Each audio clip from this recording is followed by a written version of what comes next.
All right, so we're back with Laura Brand, serial killer whisperer, and hopefully next week my partner in true crime, Cindy, will be back with us. She's been working on out of town on a job. So, but Laura, tell us who we have on. We have someone on the phone right now, and tell us who we have and what you can tell us. What you can tell us. Well, I'm not going to say his name because we don't want to sensationalize him, because he's so known. I don't want to put that out there. Okay. We're going to call him Ben for today. Okay. He's agreed to talk with us, answer any questions that we have. He's unalived a few people. Okay. Ben, you want to say? Oh, wow. I don't know what you're talking about. Allegedly. Yes. Hi, how are you two tonight? Yeah, allegedly. Allegedly. Yeah. Allegedly. I'm actually on, allegedly. I'm actually on TV every week somewhere in the country. They're running my story on all these true crime shows that they have. And they have my photos. I'm in several books, with my photos and talking about my case. So I'm going to keep it we're going to keep it. I don't want to am. sensationalize his crime any more than it has been. So yeah. So Ben, who I'm calling you, can I ask you a question? I mean, even though we're not telling you who you are, I mean, you are currently in prison for being charged with murder, correct? Correct. Okay. And then, do you dispute those charges? Esta llamada y su número de teléfono será controlada y grabada. Sorry about that. Yeah, it's okay. Are you disputing those charges, or is your case is being under review? It's still, there's always hope. There's Okay. always hope. And you filed some appeals? Correct. Okay. And About all these new laws coming up, there's always hope. right. Okay. And how long have you been in prison? I came in on this in right about 2007. Actually, 2004, I was indicted for a bunch of murders and stuff that happened in the 80s and 90s. That's all I'll say. His crimes Okay. were back to the early 80s. Early 80s. Mm-hmm. So you've been behind bars for over 20 years? Yes. Okay. All right. So, Laura, how long have you been talking to Ben? A year? It's been pretty recent.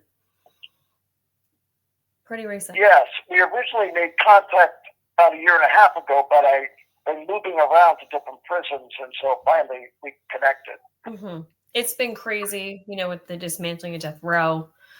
Unfortunately, the other killers across the nation, I've had to, I've not lost contact, but my sole focus has been on the transfer of the death row inmates. Okay. So, yeah. So you've been transferred to another prison, and now you're in another prison now. 5 prisons in 1 year. Wow. It's a lot. Yeah. What is that like for you? It's kind of a pain in the ass just for the sheer I'm sorry, did we lose you? Oh no. We might have, but he'll call back. Okay. What I want to say before he does call back, he will answer any questions that we have about the subject of unalived. Okay. Well, it sounds like he's claiming innocence. Is that what he's doing? To the courts. Oh, to the courts. Okay. Yeah. But You got to remember, so did Bittaker. I mean, he had a habeas corpus filed until he died. I mean, he was giving me the maps of where, Cindy and Andrea are. yeah. So, yeah. What's particularly interesting about this guy, Ben? For you, in your work, in your study. He's very unique because I've never seen. He's talking about tactics that I've never heard of before. Yep. Is that him? I've never heard, some of his tactics. Oh, okay. Will he talk about those? Oh, yeah.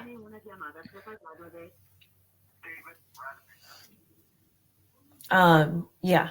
And some of them I've been really shocked by things he's done. And I mean, that says a lot coming from, somebody who worked with Bittaker and Norris for, 5 years. Yeah. So he surprised you. Yes. It's okay. You back, Ben? This hangs up sometimes out of the blue. Yes.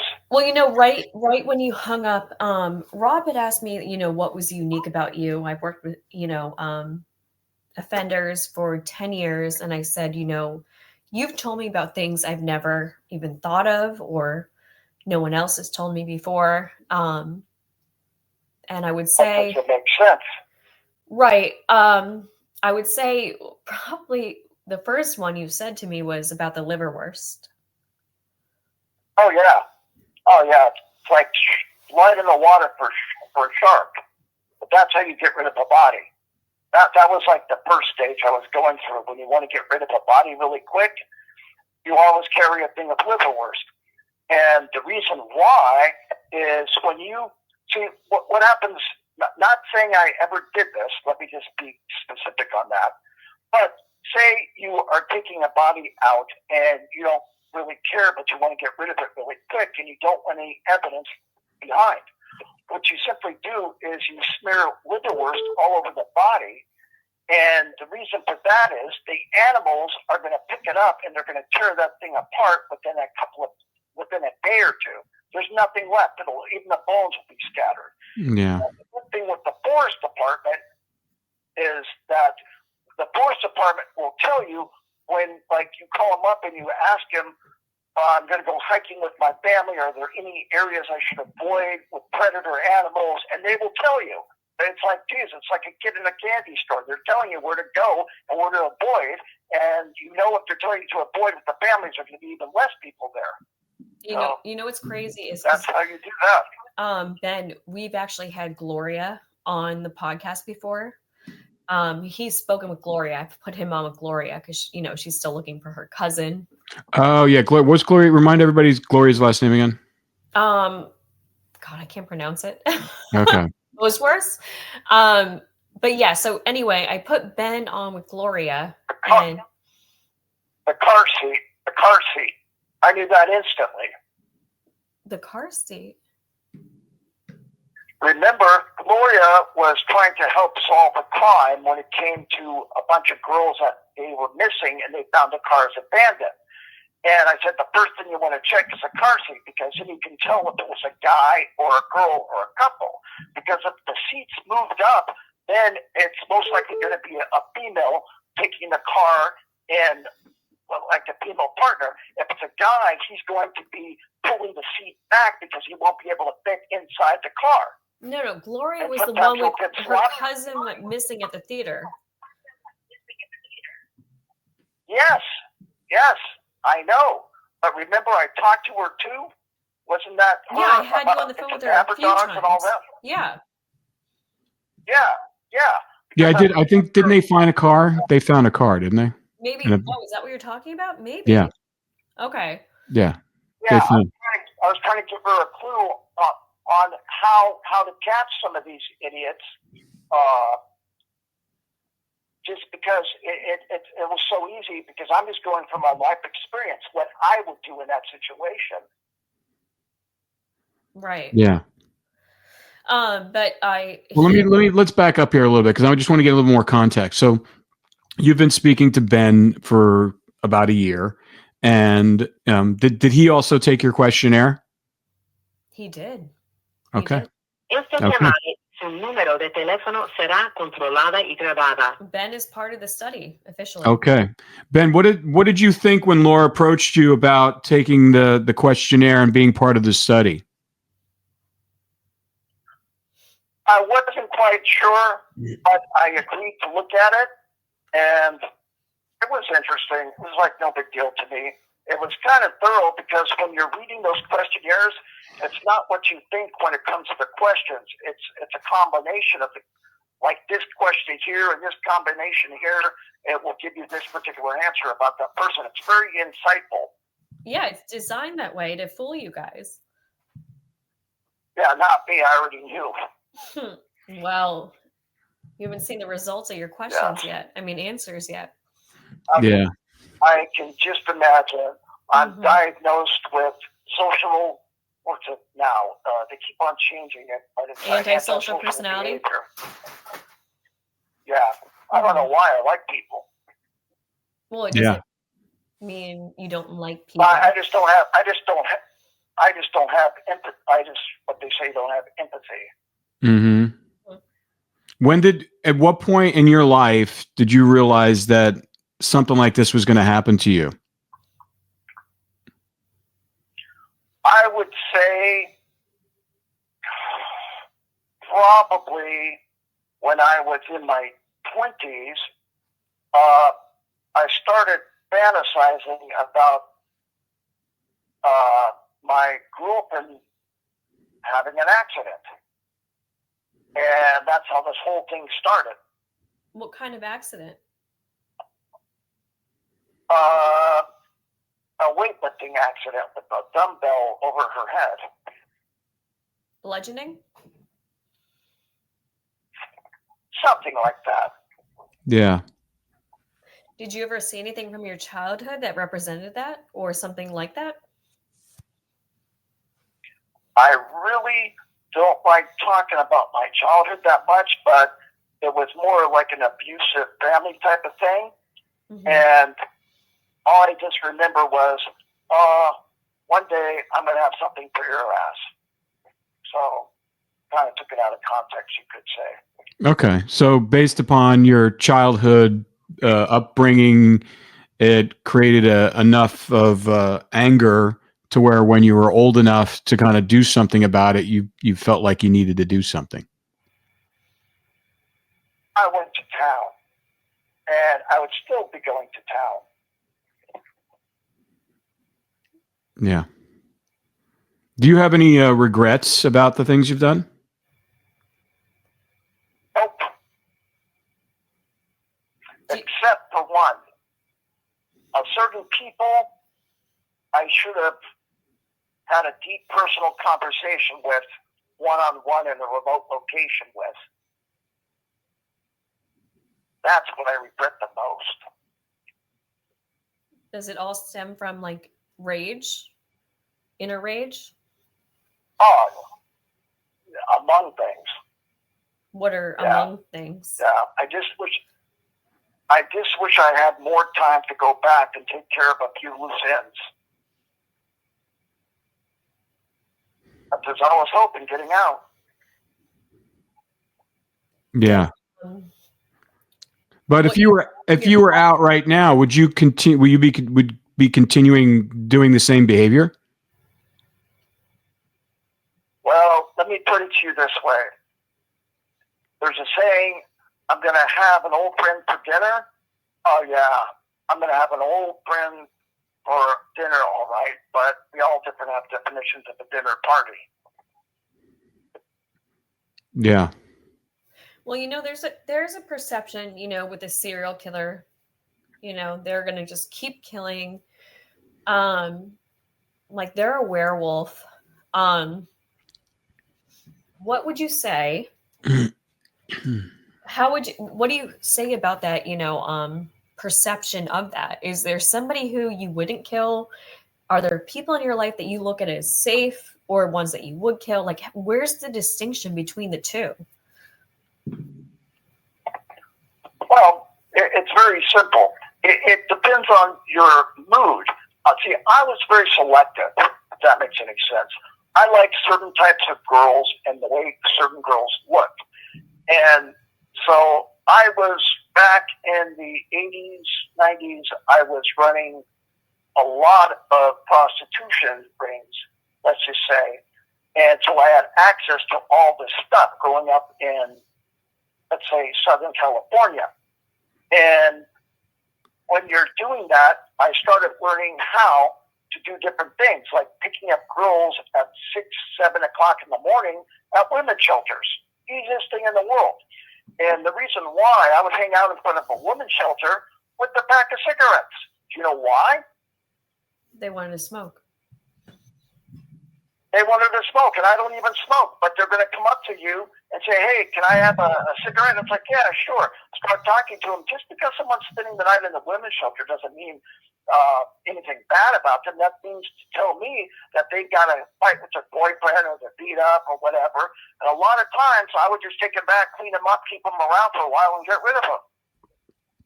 No one would notice. It's the same thing with runaways. That was the easiest thing in the world.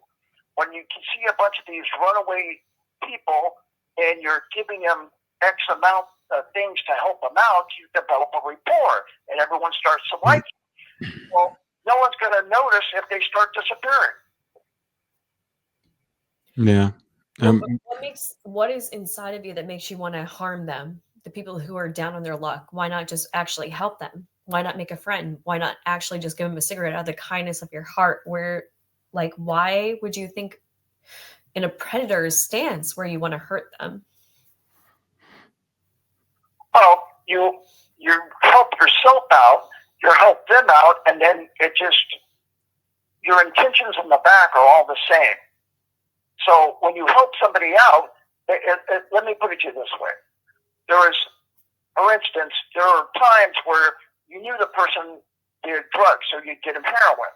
And then you would give them heroin again, come by, and sooner or later you would give them drugs. And then what would happen is, hey, do you have your friend, or do you need anyone else? Do they need anything?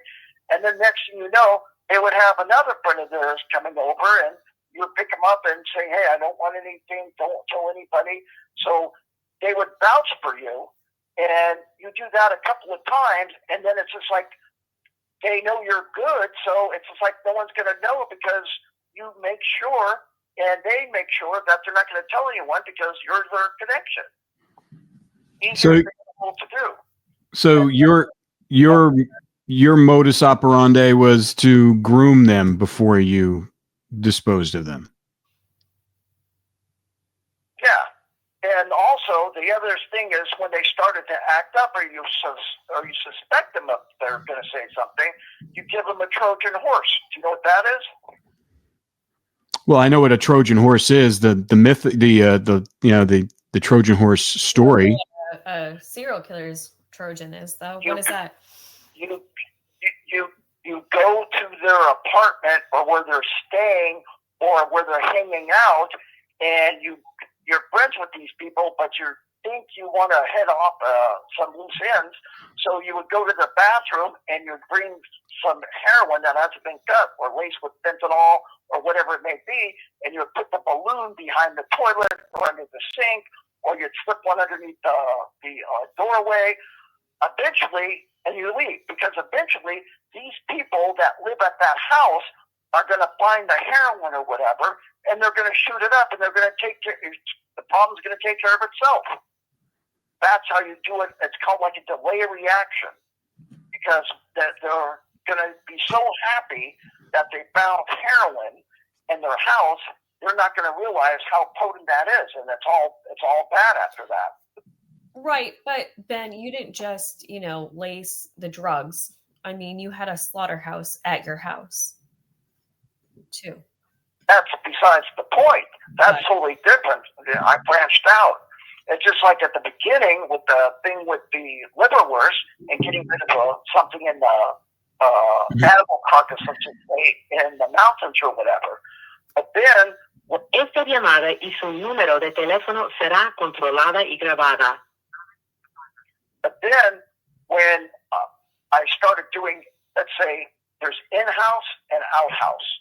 There's like in call and out call. But when you start bringing things in, then it's a completely different story because then you can relax and you can make back up, slow down for a second. Le queda un restante de 60 segundos.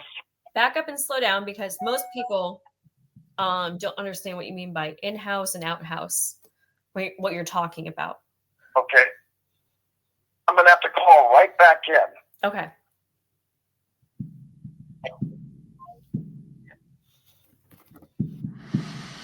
Well, he's got a lot of energy. Mm-hmm. They all do. Well, not all of them. I mean, he's pretty verbose and. Remember David Carpenter, 94? Yeah. How old is this guy? I mean, in his 60s? 60s, yeah. Yeah. A lot of energy. Well, you'll have to tell me when we're done who it is, and I understand why you don't want to say who it is. He sounds pretty dramatic, and so I think more or less, same with the study. Dr. White had said when we published the study, we should put the names, and I've said to John, I don't want to.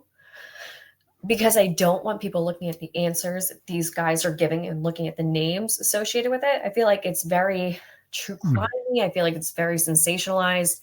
I feel like if we just start listening to what these guys are saying, we're going to be taking more from it rather than, looking at it as like an infamous person. Well, I think a lot of people will be able to connect the dots. True. But at the same time, I kind of just don't want to add to that. I want this to be scientific findings. I want this to be heard for research purposes. I don't want to, aid to any kind of sensation. Well, I thought it was interesting how he thought he knew exactly what the test was going to be doing, but he doesn't really know the data you're gleaning from it. No idea.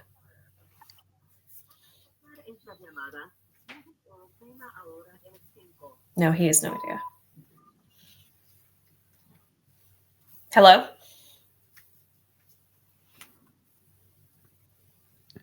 Hello? Is he back? Para registrarla, por favor, cuelgue ahora o espere en la línea para opción. Gracias por utilizar Global Tel Link. Hello? Hello. Okay. All right. Sorry about that. All right. So go ahead. Ask the question. In-house, because most people have no idea what you're talking about. Okay. In-house is like if you're going to take care of business in your condominium, in your house, in Dahmer, your apartment, Gacy is an in-house. Yeah. Outhouse or going out like an out-call service is if you're taking somebody out in the boonies and taking care of the business outside. Bittaker, Norris. Yeah. Yeah. Things like that. Yeah. Okay, so where did you start? You started outhouse, right? Yes. Do you think most serial killers start outhouse? I would say yes. Mm-hmm. And then it becomes a panic factor. Like once you see, a lot of these people, I would think, don't know how to get rid of something. Okay. Especially at the beginning. So they're very sloppy at the beginning. But then you start getting better at it each time. And you start planning ahead. It's like that old saying, always dig holes around the city ahead of time. So in case you're in that area, you can bury something. It's the same thing. So after a while, after so many years, you get tired of doing the outhouse, and it's just a lot easier bringing people to you. And then you have opportunity to do more things. Now, I would think doing it in-house would be more risky, personally. No, not at all.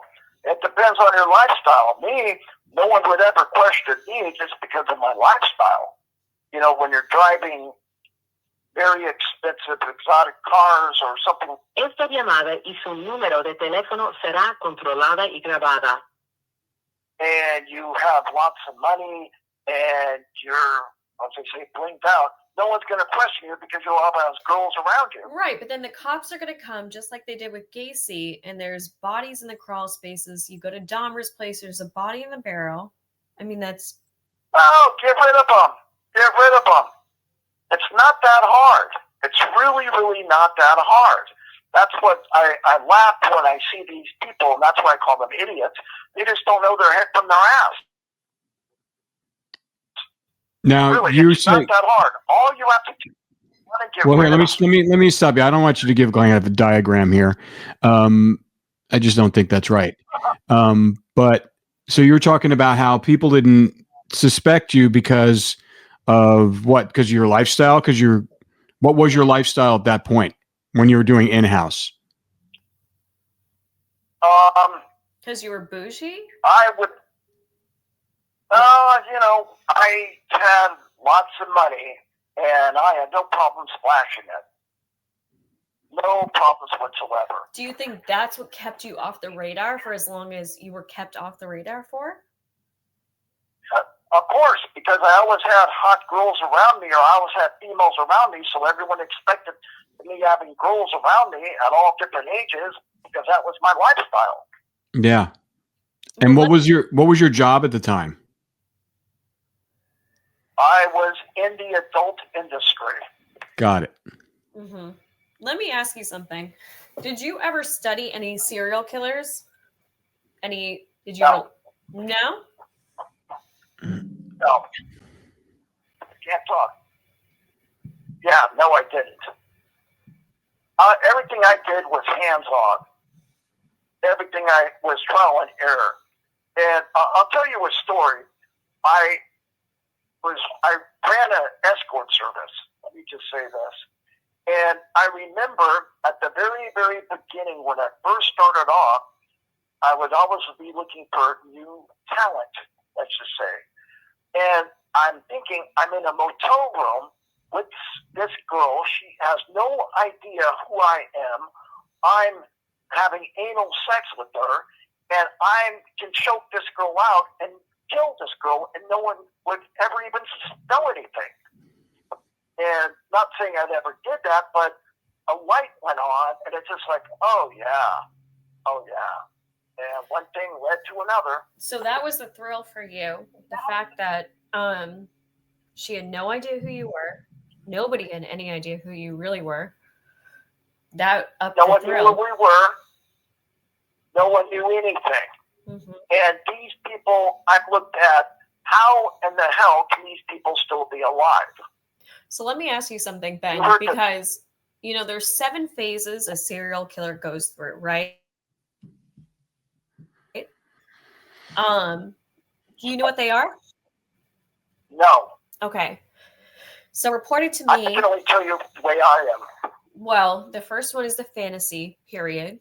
Obviously the fantasy of all of it. But yes. then it moves into the periods of like trolling, flirting, hunting. Oh, yeah.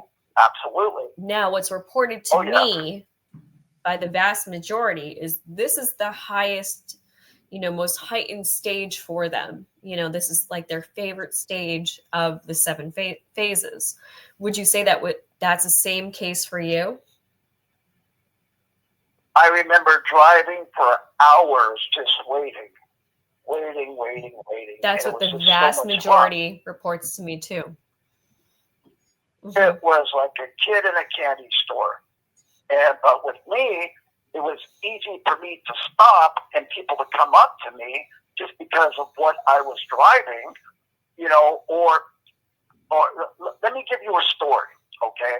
And this absolutely happened. I won't tell you what kind of car I had, but it's equivalent to like, at the time, nowadays about a $200,000 Ferrari. Let's just say it's that. Can I just stop you for 1 second? Because nobody's going to care what car you're driving. The listeners are going to want to hear, these are young girls listening to the podcast. They want to know what stuck out to you. that would lure you into a girl. You're like, oh, that's easy prey. That's what the listeners want to know. What did you notice about a girl that looked like easy prey? Exactly. What should they, like say, almost like, so they know what to avoid. Right. Yeah. The easiest, what I would be looking for is their naiveness. And that's where drugs came into play. Now, many offenders have said they've tried it with college girls, but they found they were kind of too seasoned, so they would go to high school girls. Would you say that age could be a factor? Oh, it was with me. Yeah. It was with me. That's why I got all the runaways. I knew where the bus stops were, or the, let's say the Greyhound bus stations or whatever it was. I had people that I paid to give certain numbers, certain throwaway burner phones to, and what would happen is they say, hey, you look really pretty, here, take this card if you're in any trouble, and I'd give them a very easy phone number and have them... Esta llamada y su número de teléfono será controlada y grabada. All right, take drugs out of the equation for a second. You pull up to a group of girls, right? Phone number in their head. And no, but listen, take away the drugs for a second. I'm saying you pull up to a group of girls, right? How do you spot like the one who you would pick out as prey? What is she giving off? What is she doing? What are her mannerisms? How do you spot that? Oh, it was the rich bitch type that's properly dressed, okay, that she would think that she's too good for somebody. Or it would be the desperate runaway that's just looking for something to eat, that's kind of dressed up in gothic clothes. This is exactly what Bittaker and Norris said too. A lot of SKs have said that too. What is it about the rich, quote unquote, rich bitch who's too good? Why that one? I hear that all the time. Because basically they think they're too good for anybody. And when they put it to you this way, in high school they would be the socias. They would be the ones that wouldn't give anyone the time of day. And so it's more of a get back at these people, if you notice what I mean. Because when these people are dressed nice and then you're dressed, they would never suspect what your real intentions are. So really it's more triggering than something she's giving off as prey. Yeah, payback is going to be a bitch. Okay. Now was there a different like aftermath for you with either one of those type of victims, whether it was the as you said, a conceited woman, rich person versus a more vulnerable person? Was there a different effect for you? Oh yeah. It's more thrilling when someone was a rich bitch that thought her shit didn't stink. Basically, I hate to be rude, but that's it. It's like, okay, I got something for your ass, and you're not going to like it, but I'm going to like it a lot. It's just like telling somebody what their favorite color is, and they'll tell you what their favorite color is, and you simply say, not for long, and anyway, I don't know if you want to get in that many details, but yeah. I've heard serial killers report this going after those verbatim people. what he's saying right now. Even Bittaker and Norris, verbatim what he's saying. Yeah. Mm-hmm. Mm-hmm. But I will tell you this: with me, I never study, like I said, any of these other people. But after a while, you how can I say this? You get anxious or antsy if you don't go on a mission. If you don't do that again, it's like that becomes your lifestyle. Well, right. The 7 very, stages they cycle and repeat. Right. You get very, very... I was excellent at it. This went on for like 10, 12 years. Mm-hmm. And trust me, it's just, once you start, you don't want to stop because you get bored and you want to do more things and more things and more things. And it's just like being a functional drug addict. It's like being a functional caretaker, you could say, and you're taking care of a lot of business. Yeah. Well, since you've been in prison for the 20 plus years, how are you now? I mean, that fulfillment of that need, because we've talked about that, the needs, Laura, how does that, you can't fill, Well, you can't fill that need anymore. And how do you cope with that? You don't. And you wait. Wait, because I want to ask this a different way, because I've asked this question exactly what Rob is asking right now. When you feel those urges, what do you do to cope with them? I hear the same answer over and over again. I close my eyes and relive the past because I can't do anything about it now. But I'll tell you an absolute thrill is when you're watching a TV show and it's just like, oh, I remember her. Or they'll find like a head, or they'll find a person that disappeared or something like that. It's like, oh yeah, and you kind of start chuckling. It's like, oh yeah, I remember her. So you really have no remorse for all your actions. Why should I? Well, do you think you've ever had an antisocial personality? Do you think you've ever had any type of bond with any human being? Well, I like animals. That's about it, you know. Le queda un restante de 60 segundos. A lot of them report I that. get really bent out of shape when somebody hurts an animal. I can't stand that stuff. I'd much rather take it out on some stupid bitch that deserves it, you know. I hear that all the time too. There's no human you look at, like, okay, they say, you know, when you have antisocial personality, like you can feel attachments, not love like normal people, but do you ever feel attachments to people? Yeah, for a while, and then it's time to get something else. You don't want to get too close.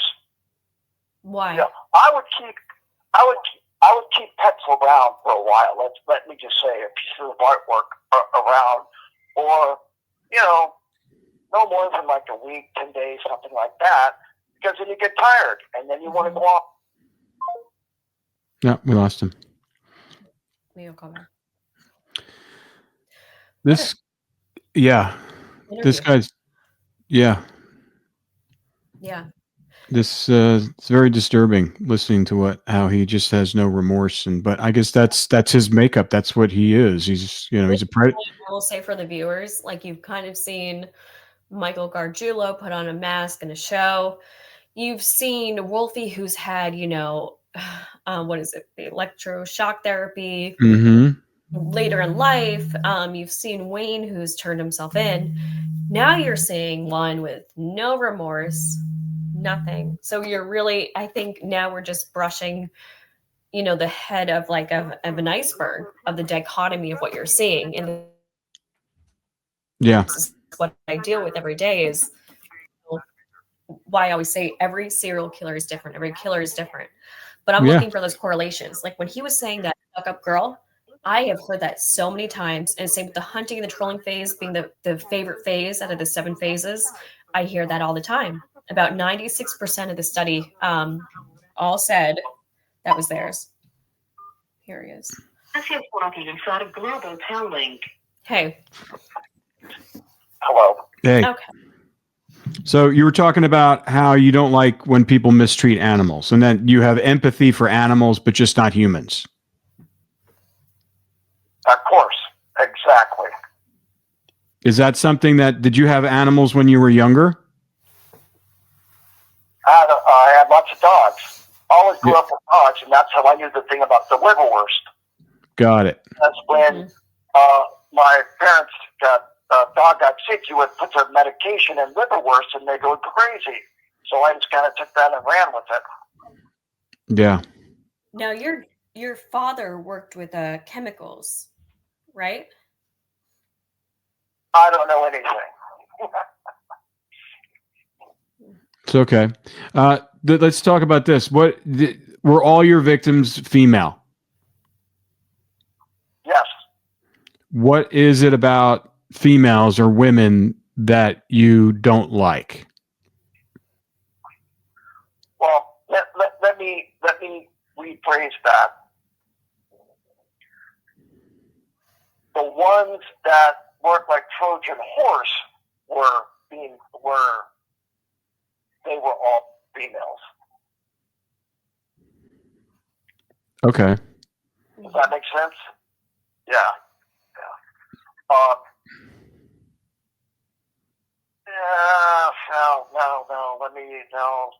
Those weren't. Not all of them. Now that I come to think about it. Okay. Back over the times. I want to go back to what it feels like to have antisocial personality disorder. It's rare to find somebody who's aware of it, who wants to talk about it. So I do want to explore it a little bit. Did you ever notice it as a child? Did you ever notice you were different? No, I felt better being alone. I was very active, junior high, high school, college educated, actually having a degree. And I just always felt better by myself. And when I got in that whole world in the 80s and 90s, it was just always more fun to be alone and go from group to group and learn all these different things. So you're a loner by nature? Yes. I know, but I'm a loner by nature. I'm sure a lot of people can say they are too. What else? Not like me. Well, what makes it different? Well, a lot of people don't take things to an extreme. Like me, I'm very vindictive. If someone does something wrong to me, I don't care if it takes a week, a month, a year, or 5 years down the road. I'm going to get their ass. Or I find it even more enjoyable getting one of their relatives, because you will fuck that person up even more if something happens to one of their relatives, and they'll never know it's you.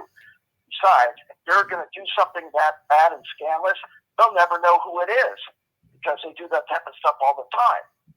So that's how I have enjoyed it. It's like payback's going to be a bitch, but it's not going to be for you. It's going to be someone you care about. Who was the person that you ever felt wronged you, or like you wanted to get revenge on? What was the first part of that? Who was the first person that ever wronged you, or you felt the need to get revenge on them? Well, what's your definition of revenge? What's your definition of revenge? There was a guy in high school, and he was just an asshole. And years down the road, he would call up one of my escort services, let's just say, and I would send him girls, and I knew who he was because I would screen the calls or whatever. So it got to a point where this guy was a regular customer, and I was kind of laughing at him and thinking, like, what he became. And his sister was a dope fiend. So I knew some people that knew his sister, and I got in contact with her. She didn't know who I was, and I started feeding her heroin, basically. So she loved the heroin so much, or she loved the oxycodone because I was, I had the 90s and all that. And what would happen is I would tell her I'd give her dope or whatever, but then I would knock her out. And what she didn't realize was I would get her dressed up with my friends, and this guy would come over, and he would have sex, and he would be the girl would have like a leather outfit on, and mind you, she was had no contact with the family. The family disowned her because of dope. So we put like a leather a mask over her. Yeah, I think I know where you're going here. Let me stop you right there. And that's pretty crazy. And I just don't want to get into too many details there. Lifestyle. But that's the lifestyle. Yeah. Yeah. I had a question for you. While you've been incarcerated, have you been treated, for anything? Are you on any medication? I'm taking anti-anxiety medication, but no, there is no treatment in here. It's not like it used to be like 15 years ago or even 12 years ago. The mental health program is this. Do you know what the mental health program consists of these days? They either medicate you and give you a chemical lobotomy, or you go to a group, and the group is... Esta llamada y su número de teléfono será controlada y grabada. He is correct. Harry Potter movies. It's correct, because there is no treatment for antisocial personality. Nothing. There's no, I mean... There is... They try, There's nothing. Absolutely nothing. There is nothing. I mean, there really is nothing. They do their best. There is no pill. There is no, we tried the, one-on-one treatment, group counseling, but there's really no treatment for antisocial personality disorder. And this is what I've talked about on past episodes. When Bittaker had that breakthrough, and when Berger, the head psychologist at San Quentin, got really excited, and I got really excited, and the reason he flew in 6 psychologists is because, oh my God, are we onto something? Because it wasn't just Bittaker. There were other documented cases in the United States. So Berger and I were both like, oh my God, like could this be another case? So that's why he flew in 6 others to look at Bittaker. Yeah. Because what did they attribute that to, though? We do know with age they decrease. That has been scientifically proven. So it will decrease with age. But his was like a dam breaking, and there was other accounts of like this dam breaking. And we all, extensively interviewed Bittaker, Berger and I. Hold on. Is he still on? Yeah, he's still on. You there, Ben? Yep. All right, cool. Well, let's stay, because he's probably going to get kicked off soon. So let's talk some more with him. So, I think there's a way to break into the emotions. Do I think there's a way to get into the emotions? Yes. It would take, with me, no. No. It's kind of hard to get into someone's emotions when you don't think anything is wrong with you. Well, that's the thing with psychopaths. They don't think anything is wrong with them. I mean, it's like having empathy for somebody. Why should I? All right. But psychopaths can feel, the thing is, they don't feel love, but they can feel an attachment to someone or to something. Yeah. Like you with your dogs. You felt attachment to your dogs, correct? Correct. But when it came to Esta llamada y su número de teléfono será controlada y grabada.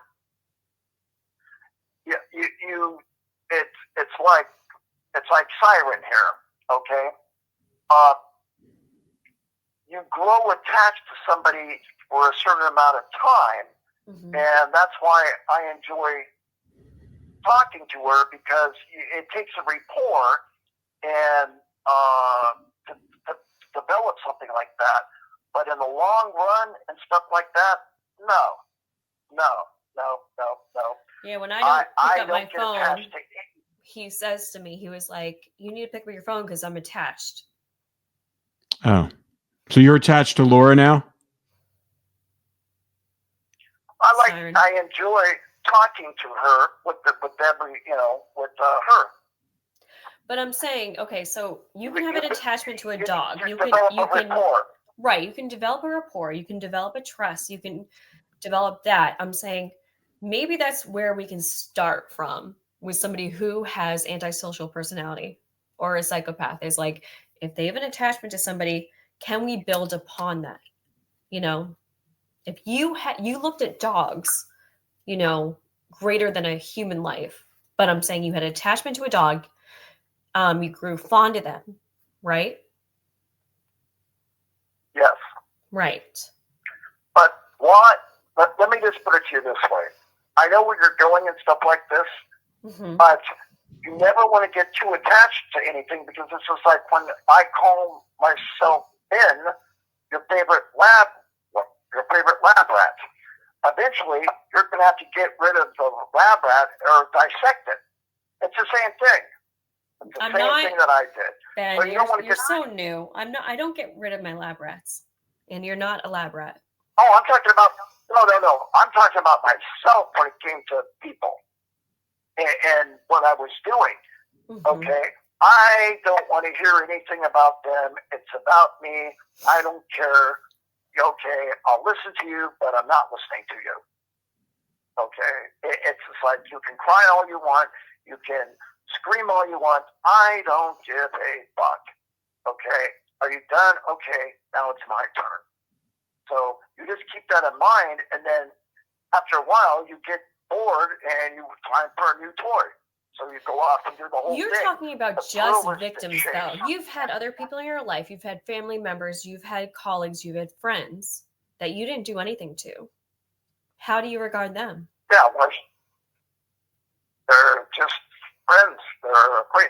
Totally different. You don't look at them the same. But I'm saying, what makes them a friend? Like, do you have an attachment to them? Why are they safe? Like, that's what we're trying to understand here. Because I wasn't necessarily trying to have sex with these people. Or someone teach them a lesson. So there had to be a sexual component for you.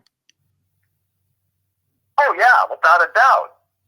It's like you want to teach them a lesson in the harshest way.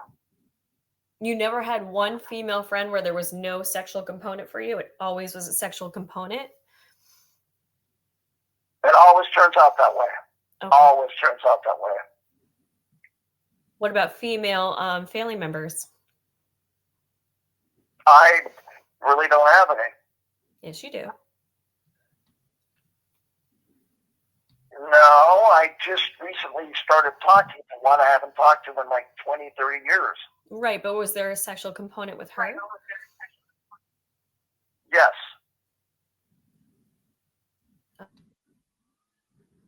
Oh. Interesting. It's actually documented in my death penalty trial. I did not know that. Oh, yeah, it's documented. Did it start young? Yes. Okay.